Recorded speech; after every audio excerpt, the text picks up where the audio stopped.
Hello bachcho, in this question we have been given in how many ways can the letters of word intermediate be arranged so that the relative order of vowels and consonant do not alter. So let's see the key concept for this question. So the key concept here is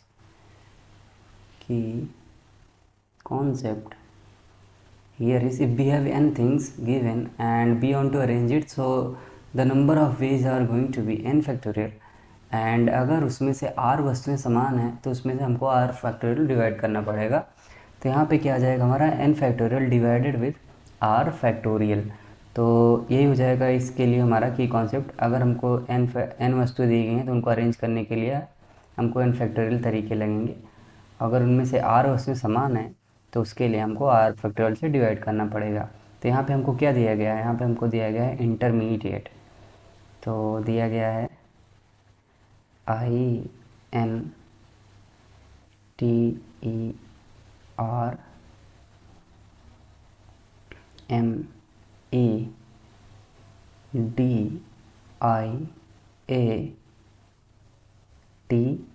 intermediate दिया गया है।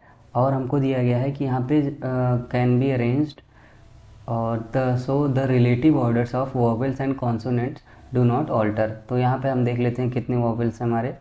यहाँ पे अगर हम देखें vowels हैं हमारे ए आई डबल ई, यहाँ पे है वोवेल, यहाँ पे है वोवेल, यहाँ पे भी है एक, यहाँ पे भी है, यहाँ पे भी है और ये लास्ट में ई भी है। तो A double E I double E ए। तो यहाँ पे अगर हम देखें तो छः वोवेल्स हैं जिनमें से टोटल ये 6 हैं और आई इसमें से रिपीट हो रहा है, वो 2 बार हो रहा है।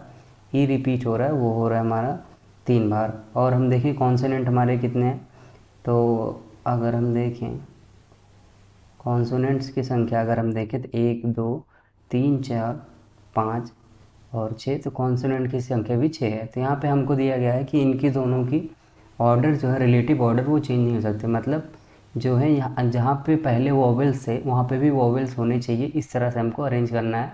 मतलब कॉन्सोनेंट आपस में अपने स्थान बदल सकते हैं लेकिन वोवेल्स जो है अपने स्थान बदल नहीं सकते हैं। तो इस तरह से अगर हमको करना है तो हमको पता है कि वोवेल्स जो हैं वो 6 हैं, तो वो 6 जगह स्थान बदल सकते हैं। तो ये हो जाएगा हमारा 6 फैक्टोरियल। इस तरह से अरेंज कर सकते हैं 6 फैक्टोरियल वोवेल्स के लिए।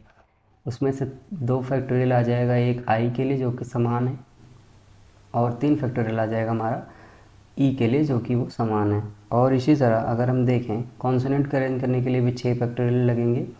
लेकिन यहाँ पे भी अगर हम देखें तो टी जो है वो 2 बार आया हुआ है, तो इसके लिए यहाँ पे 2 फैक्टोरियल से डिवाइड कर देंगे। तो हमारा जो फाइनल आंसर आएगा how many number of base, ये आ जाएगा 6 factorial divided with 2 factorial multiplied with 3 factorial and this will be 6 factorial divided with 2 factorial. So यही है हमारा final answer, number of base. This will be our final answer. I hope you understood it well. Best of luck. Thank you.